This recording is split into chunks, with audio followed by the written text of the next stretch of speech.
Hello students, welcome to our class 9 science. Our today's topic is matter around us pure. In our last class we studied about matter.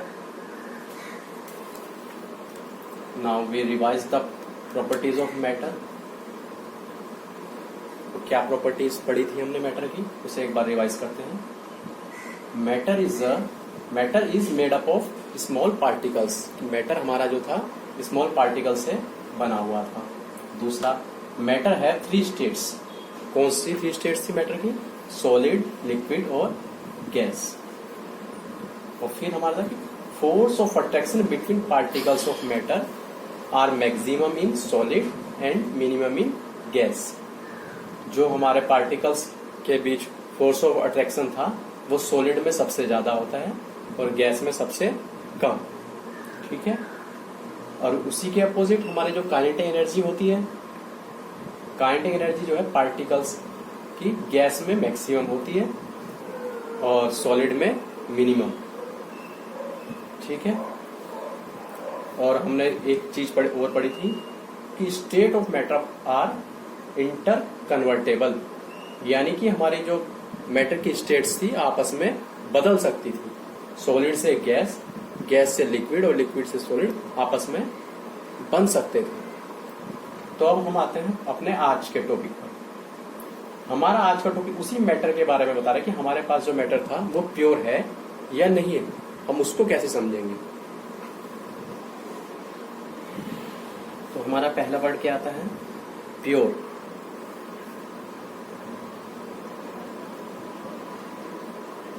तो हमारे जो matters हैं हमारे आसपास वो pure है या नहीं है, उसे हम कैसे समझेंगे. पहले तो हम ये समझते हैं कि प्योर क्या होता है. प्योर का मतलब क्या है कि जैसे हम मार्केट से दूध लाते हैं, उसमें अगर उसने पानी मिलाया तो क्या कहेंगे हम जनरल भाषा में कहते हैं कि वो प्योर नहीं है. और अगर उसमें पानी नहीं मिला है तो हम कहते हैं कि वो प्योर है. या किसी चीज में दूसरी चीज की मिलावट है तो उसे क्या कहते हैं कि वो प्योर नहीं है. मगर साइंटिस्ट क्या कहते हैं, उनके लिए मिल्क भी प्योर नहीं है. वो एक मिक्सचर है. वो किस चीज का मिक्सचर है? उसमें हमारे वाटर होता है, प्रोटीन होता है और फैट होता है. मिल्क जो है हमारा वाटर, प्रोटीन और फैट का मिक्सचर है. तो साइंटिस्ट क्या कहते हैं हमारे कि साइंटिस्ट किसमें प्योर वही है जिसमें सिंगल पार्टिकल से बना हुआ हो. ठीक है. If something is pure it means all the particle of that substance are the same in chemical nature. जब जो हमारा मैटर है उसके सभी पार्टिकल्स सेम केमिकल नेचर के होंगे तभी वो प्योर है. अदरवाइज वो क्या होगा? कोई मिक्सचर होगा. तो मिक्सचर हमारे 2 टाइप के होते हैं, एक होमोजीनियस और दूसरा हेट्रोजीनियस. होमोजीनियस किसे कहते हैं? जिसमें हमारे सभी पार्टिकल्स समान रूप से होंगे उसे कहते हैं होमोजीनियस. तो पूरे सॉल्यूशन में समान रूप से होगा.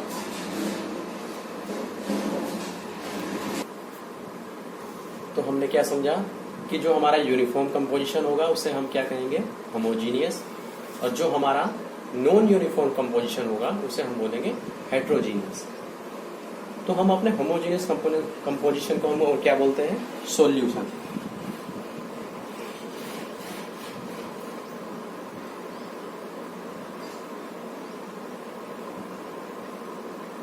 सॉल्यूशन हमारा सॉलिड का लिक्विड में हो सकता है, लिक्विड का लिक्विड में हो सकता है या गैस का gas.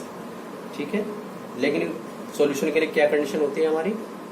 A solution is a homogeneous mixture of 2 और मोर सब्सटेंस. 2 या 2 से ज्यादा सब्सटेंस का होमोजीनियस मिक्सचर जो होगा उसे हम सॉल्यूशन कहेंगे. ठीक है. यानी कि सॉल्यूशन क्या होगा? होमोजीनियस. इसमें 2 चीजें आती हैं. पहला सोलवेंट. ठीक है. दूसरा सोल्यूट। इन दोनों को मिला के क्या बनेगा हमारा सोल्यूशन।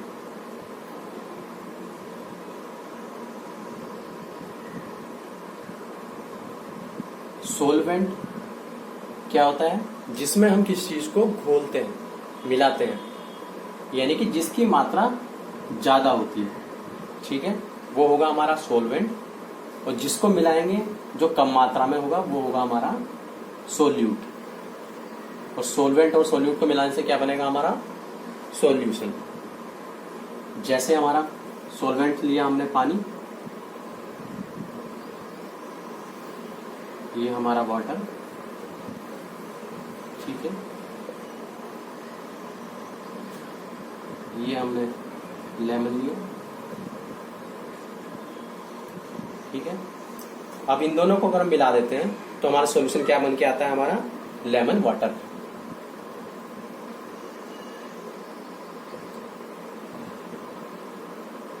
तो क्या हुआ? एक सोलवेंट था हमारा, एक सोल्यूट था, दोनों को मिलने के बाद हमारा क्या बना? सॉल्यूशन। तो हमारा लेमन वाटर क्या हुआ? एक सॉल्यूशन। उसमें हमने लेमन भी मिलाया है और साथ में वाटर, उसके साथ हम उसमें साल्ट भी डालते हैं, शुगर भी डालते हैं, तो हमारा एक्स्ट्रा आइटम्स भी उसमें हो सकते हैं, ठीक है, क्योंकि हमने बोला था 2 और मोर देन 2, ठीक है। तो अभी हमने क्या बताया? 2 का, इसमें मोर देन 2 भी हो सकते हैं सॉल्यूशन की, लेकिन वो सब कैसे होंगे? होमोजेनियसली, पूरे तरीके से उसमें मिले हुए होंगे, तभी हमारा सॉल्यूशन जो है बनेगा। तो हम आते हैं प्रॉपर्टीज ऑफ सॉल्यूशन। सॉल्यूशन जो हमने पढ़ा था उसकी प्रॉपर्टीज क्या होती है? उसकी पहली प्रॉपर्टी है it is a homogeneous mixture. जो हमारा सॉल्यूशन है वो होमोजीनियस मिक्सचर होगा। दूसरी प्रॉपर्टी है the particle of a solution are smaller. जो हमारा सॉल्यूशन है उसके पार्टिकल क्या होंगे? Smaller in size. वो हमारे 10⁻⁹ मीटर, या हम कहेंगे 1 नैनोमीटर साइज तक होते हैं, ठीक है। वो नैनो पार्टिकल्स हम इसलिए उन्हें बोलते हैं, ठीक है। फिर उसके बाद कि they do not scatter a beam of light. वो हमारी बीम ऑफ लाइट है उसे स्कैटर नहीं करते।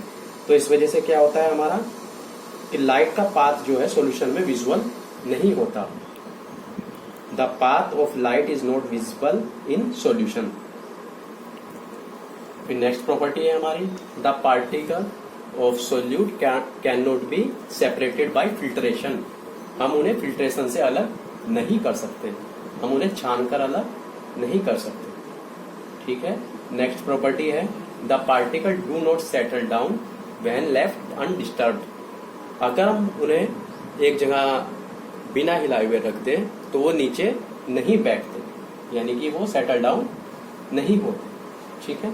ये हमारी सॉल्यूशन की प्रॉपर्टी। अब हम बात करते हैं कंसंट्रेशन ऑफ सॉल्यूशन। तो हमारा जो सॉल्यूशन का कंसंट्रेशन है उसमें 3 चीजें आएंगी। पहला डाइल्यूट, दूसरा कंसंट्रेटेड और तीसरा सैचुरेटेड। डाइल्यूट क्या होगा? जब हमारा सोलवेंट में सोल्यूट बहुत कम मात्रा में है, थोड़ी मात्रा में हमने मिलाया, तो उसे हम क्या बोलेंगे? डाइल्यूट। जब सोलवेंट में सोल्यूट अधिक मात्रा में है, बहुत ज्यादा मात्रा में है, तो उसे हम बोलेंगे कंसंट्रेटेड, ठीक है। फिर एक स्टेज ऐसी आती है कि अब हम सोलवेंट में सोल्यूट अब मिला ही नहीं सकते, ठीक है, उससे ज्यादा हम नहीं मिला सकते। इसका मतलब क्या हुआ? अब वो सैचुरेट हो चुका है, तो उसे हम क्या बोलेंगे? सैचुरेटेड, ठीक है। तो हमारे सॉल्यूशन की 3 कंसंट्रेशन हुए, पहला डाइल्यूट, दूसरा कंसंट्रेटेड और तीसरा सैचुरेटेड, ठीक है। तो हमारा जो सैचुरेशन है उसमें एक कंडीशन और आती है कि उसमें हम टेम्परेचर को चेंज नहीं करेंगे, तब हम देखते हैं कि मैक्सिमम कितना मिल सकता है, ठीक है। तो अब इसमें क्या होता है कि कि when no more solute can be dissolved in a solution at a given temperature, it is called a saturated solution. तो हम उसे क्या बोलेंगे? Saturated solution. अब हमने देखा होगा कि एक ही सोलवेंट में कोई सोल्यूट ज़्यादा घुल जाता है, कोई कम, कोई 2 ग्राम घुला, कोई 10 ग्राम, तो हम उसे क्या बोलेंगे? वो क्या चीज़ है? वो हमारे एक टर्म आती है सोल्यूबिलिटी। ठीक है, तो एक गिवन टेम्परेचर पर या फिक्स टेम्परेचर पर कोई सोलवेंट किसी सोल्यूट में, कोई सोल्यूट किसी सोलवेंट में मैक्सिमम कितना मात्रा तक आ सकता है, कितनी मात्रा तक घुल सकता है। ठीक है, तो उसे हम क्या बोलेंगे? उसकी सोल्यूबिलिटी। तो ओके स्टूडेंट्स, यहाँ तक सब क्लियर है। अब हम देखेंगे कि हम इस सॉल्यूशन का जो कंसंट्रेशन है उसे मेजर कैसे करेंगे। तो उसके हमारे पास 3 मेथड हैं। ठीक है, पहला है हमारा मास बाय मास, दूसरा है मास बाय वॉल्यूम और तीसरा है हमारा वॉल्यूम बाय वॉल्यूम। तो मास बाय मास में हम क्या करते हैं? Mass of solute upon mass of solution into 100। Mass by volume में mass of solute on volume of solution into 100। और third one is volume by volume, volume of solute upon volume of solution into 100। तो हम इसमें क्या देखते हैं कि तीनों में हमने ऊपर लिया है सोल्यूट। ठीक है, और नीचे क्या आ रहा है? सॉल्यूशन। तो मास में सोल्यूट का मास और सोल्यूट का सॉल्यूशन का मास, मास वॉल्यूम में सोल्यूट का मास और सॉल्यूशन का वॉल्यूम, और वॉल्यूम बाय वॉल्यूम में सोल्यूट का भी वॉल्यूम लेंगे और सॉल्यूशन का भी वॉल्यूम लेंगे। अब हम इसको समझने के लिए एक क्वेश्चन देखते हैं।